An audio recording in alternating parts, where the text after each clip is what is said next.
You put hands for yourself. We are honored to have you here.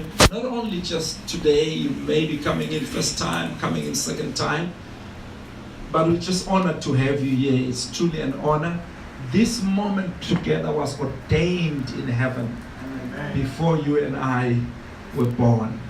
So we are honored that it has finally come. I'm truly honored to be here. I'm excited, very, very excited. Now, I want to just make one apology. I come from the tip of Africa down.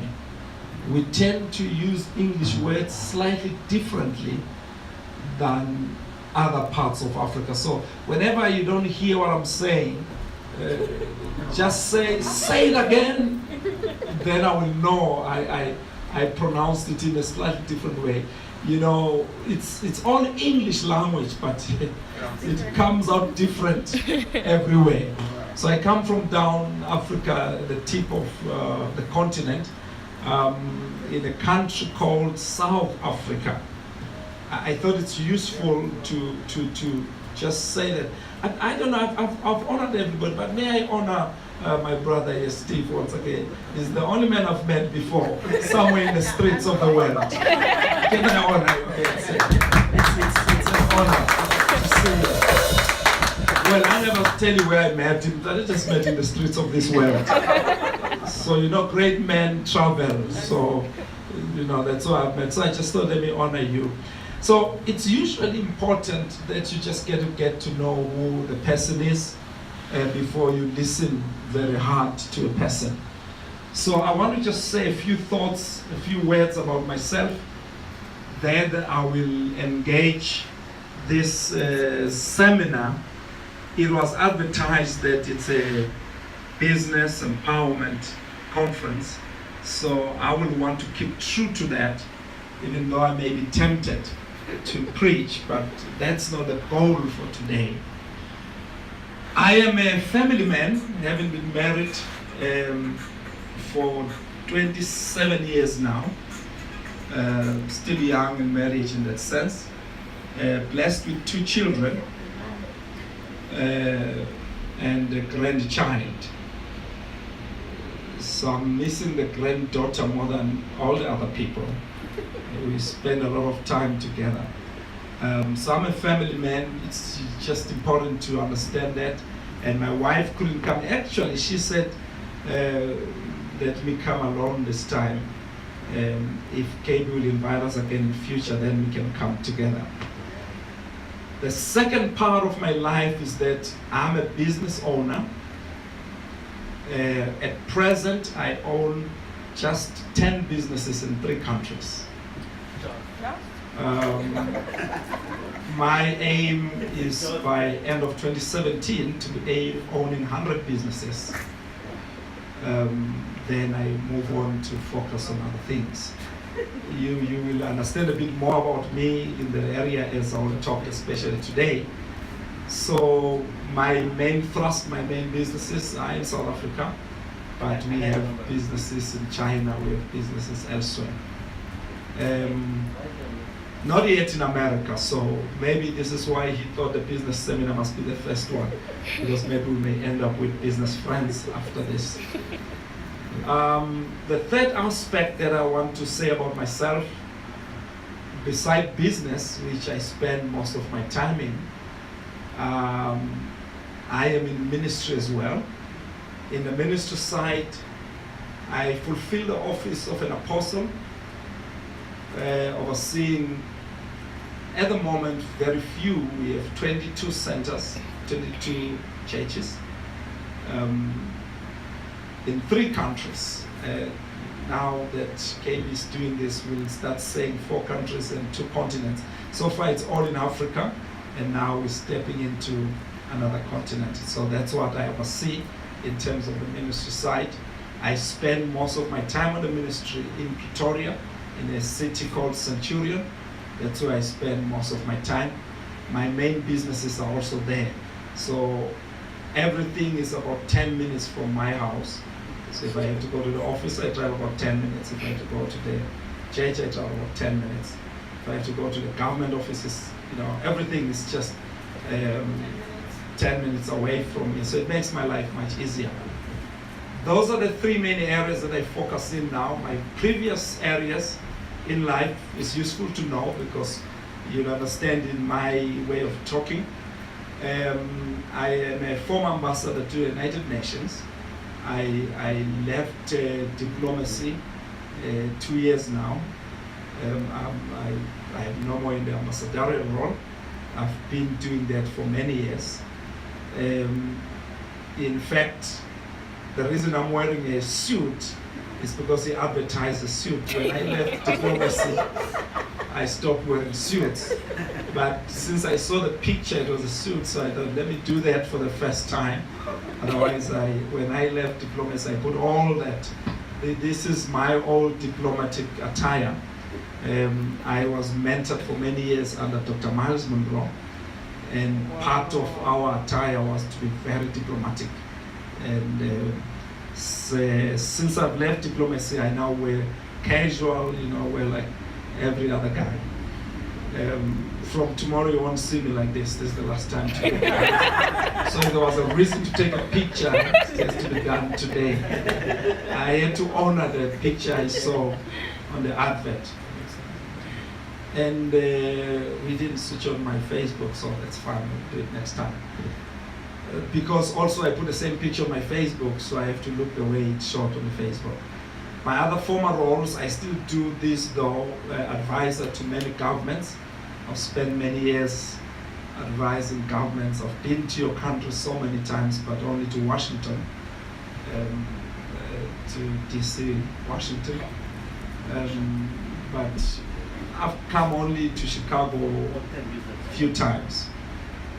Former roles, I've been a CEO of a number of state entities. My main sector, I'm a nuclear scientist by training. So I'm a PhD in nuclear physics. So my main sector has been the nuclear sector. So I've been a CEO of at least 3 state entities in the nuclear industry in my country. Sometimes when I travel, people just want to shake hands with a nuclear scientist. And it's been a great honor to be a nuclear scientist for many years. I'm still a nuclear, I continue in that. At least 3 of my businesses are in the nuclear sector. So I still do that. Whenever I come into your country, they search me more. It's not been common for them not to always ask me to come on the side and then they sit down. So when I came this time, the guy was saying, yeah, you're traveling a lot. And he spent some time talking. They always ask a lot of questions. As soon as they put my passport in, it shows nuclear. So they want to ask a few questions. But that's the field. In South Africa, we have nuclear reactors. So at this stage, we're the only country in the continent that has nuclear power. We have been hoping other countries will do that, but they haven't picked up yet. The last thing I would like to say about myself, other things we can talk. This is a seminar, so we normally say in a seminar we can talk during tea and during breaks. But unfortunately, there is no teas and breaks today, isn't it? So next time. My greatest passion is transforming the economic status of humanity. This is my greatest passion. I was poor for too long. And when I eventually arrived on the wealth side, I found it much nicer than on the poor side. And then I made a commitment that I will go back and pull out everyone I can find who's still on the other side and bring them on this side. So when he mentioned to me that let's do a business seminar, for me, that's really my heart. It's right at the depth of my heart. My goal on the economic transformation side is to raise 1 million millionaires by 2034. We have programs, we do that every year. I train people. I made a commitment that I love poor people so much that I rather bring them on the wealth side. would never want to sit on the other side. You may not know poverty. Those of us who come down south in Africa have known poverty in its reality. Once you've known it and it's been painful enough, you'd never want to stay in it any day longer. So that's my greatest passion. I hope as we have some time today, I could cover some of the areas, because I don't believe anyone must remain in poverty no matter what. So that's about me. I've shared about me. Let me engage what we are talking about today. I can see some of you have gone so quiet. What frightened you? You don't like people who talk about wealth? We're not quiet, we're just amazed. Okay, at least somebody heard what I said. Well, I would like us to just do something before we talk. Before I engage the talk, please again, if my words are coming out in a way that you don't understand them very well, just act like you are getting blessed and say it again. I will know you're not getting blessed. You just want me to repeat what I said. Can you do me a favor and just say these words? To every village, to every town, to every city, to every nation, to every continent, the kingdom of heaven has come. Let every dominion surrender to the Lordship of Jesus Christ the King. Thank you so much. Now, I want you to say this to yourself. I believe so much in declarations. I can spend most of my time just leading you to declare, because once you speak, your spirit world has been shaped. Can you say this? The height of my breakthrough. If you can capture it, the height of my breakthrough is proportional to the depth of my convictions. The height of my breakthrough is proportional to the depth of my convictions. I am not a product of intentions, but of actions. I am not a product of intentions, but of actions.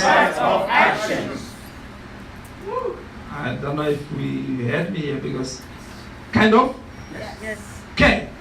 There is no room in my life for small dreams. There is no room in my life for small dreams. The rest of my life will be the best of my life.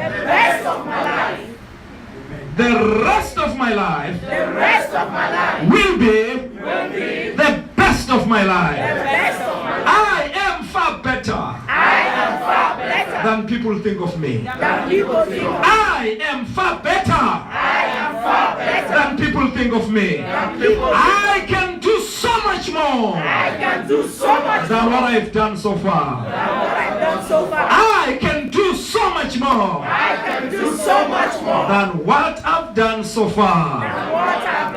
My bold actions, my bold actions allow me to rise, allow me to leap, allow me to soar with the eagles.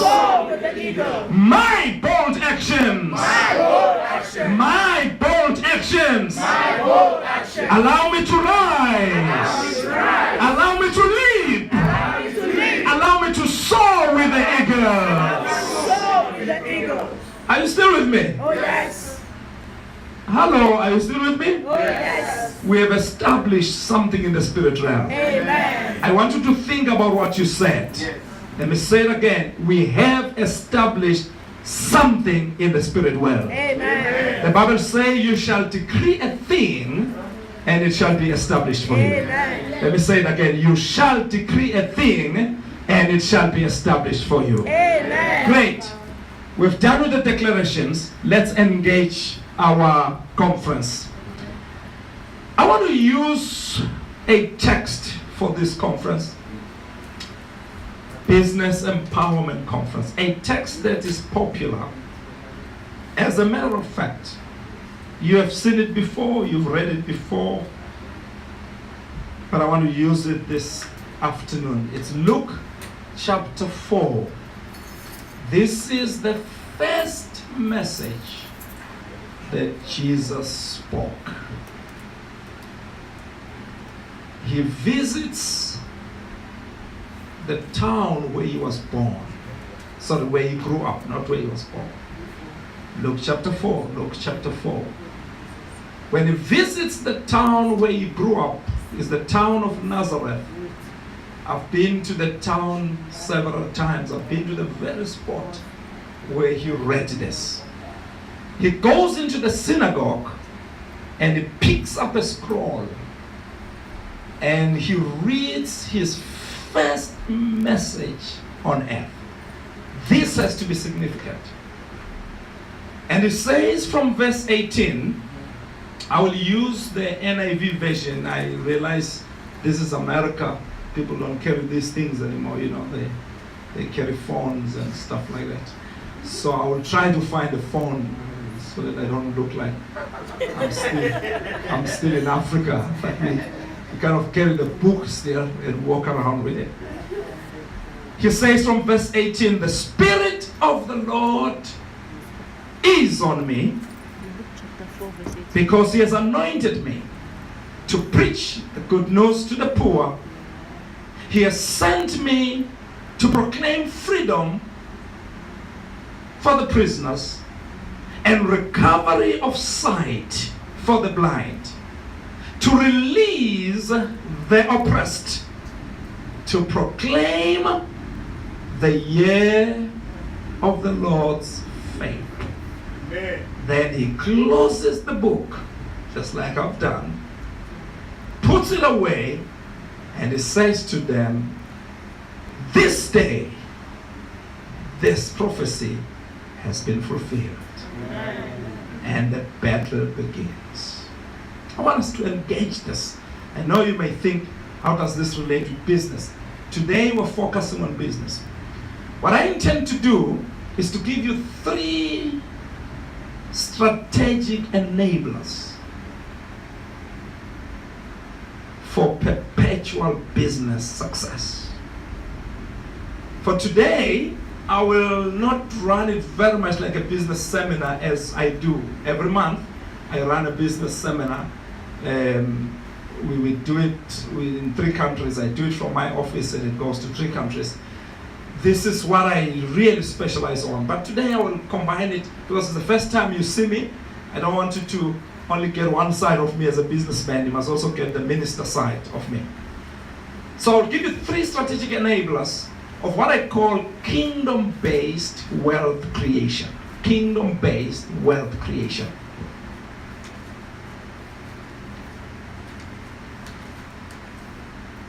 For many years I have believed that tomorrow is better than yesterday. The reason I have believed that, you'll allow me to walk in a little bit, is because tomorrow comes with possibilities, yet yesterday can no longer be changed. Whatever has happened has happened. Don't believe historians when they say you rewrite history. You can never rewrite history. You can write new history.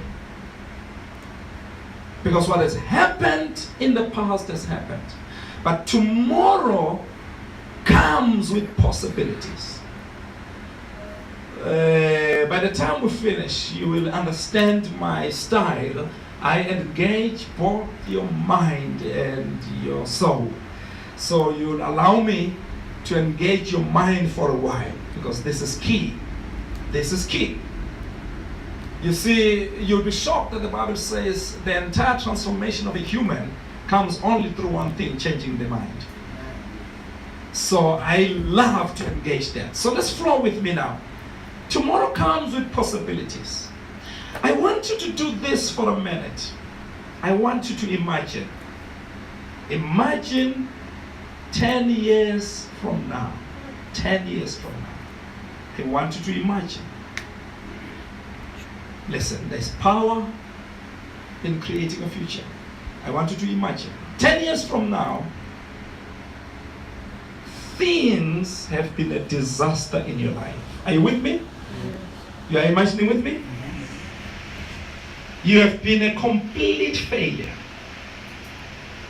You are sitting under a bridge. You are reading a note from the doctor that says you have got a week. You have got a terminal disease. As you sit under that bridge, you remember some of your friends. You even remember today. You said 10 years ago, there was this fellow from South Africa and he asked me to imagine. And I refused to imagine. But you see, at that moment, you can't refuse anymore to think back because you only have a week. You are sitting there and you are remembering your friends, some guys you were with at high school. They've been successful. They are celebrated across the country, across the nations, across the continents. Yet you are sitting there, you're about to die. And you can't help to think that things didn't go the way you would have wanted them to go. Here's my question. How does that make you feel? Come answer me. How does that make you feel if your future can become like that? I want you to flip and imagine 10 years from now, you've been a huge success. As a matter of fact, it's a Saturday evening. You are in the largest auditorium in Chicago. People have come from all over the world to celebrate you. Amen. They have come to celebrate the impact you've made to humanity. Your name has been on the news. TV has been putting your picture with presidents of the world, and everybody knows this is your day. There's radio stations, television stations, they're waiting there for you to walk in. And you just have a few minutes to sit and meditate alone. And you remember tonight that there was this guy who asked you to imagine. And you say, look, I've become a great success. I've made a contribution to humanity. Let me ask you the question. How does that make you feel? Now pause for a minute. Tomorrow comes with possibilities. In other words, both these scenarios are likely. Both these scenarios can happen. However, it is not up to the circumstances as to which of these two will happen. It is up to you. I'm here tonight to start you off in a journey that will not be left to chance, but will be determined by your deliberate actions, by your deliberate decisions. Because any of these futures are possible. Well, it may not be the extreme, but it may be close to one of them. Let me ask you, truly, I know you're sitting there and you're looking at me kind of weird now. Where is this man going? Which of these future would you love to be? Okay, I've got great people here who can answer. Can I take 5? What will make that second future happen? Your actions. I want you to capture that because that's the key. That's the key. I make the statements. I come from Africa. I will be in the Virgin Islands next week. I will be dealing with the issue, what is the problem with the black man? I come from the continent where we have been literally been raped. But that's history. We have been raped. Our resources have been raped, but that's history. We can choose to continue now raping ourselves, because we have been raped, or we can make a decision that it ends here. Oh, yeah. We can make a decision that from here on, our future can no longer be determined by what was done to us, but our future will be determined by what we do to us.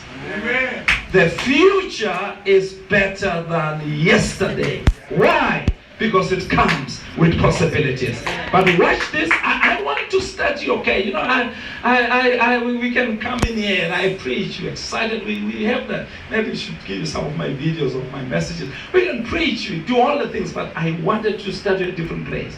I want to engage you to the reality that where you go has a lot to do with you than with the circumstances. Amen. Listen carefully. We cannot live our lives to mere chance, because therein we cannot be in control of where we go. But we have to choose to activate from within us the boldness and the courage to go when none of our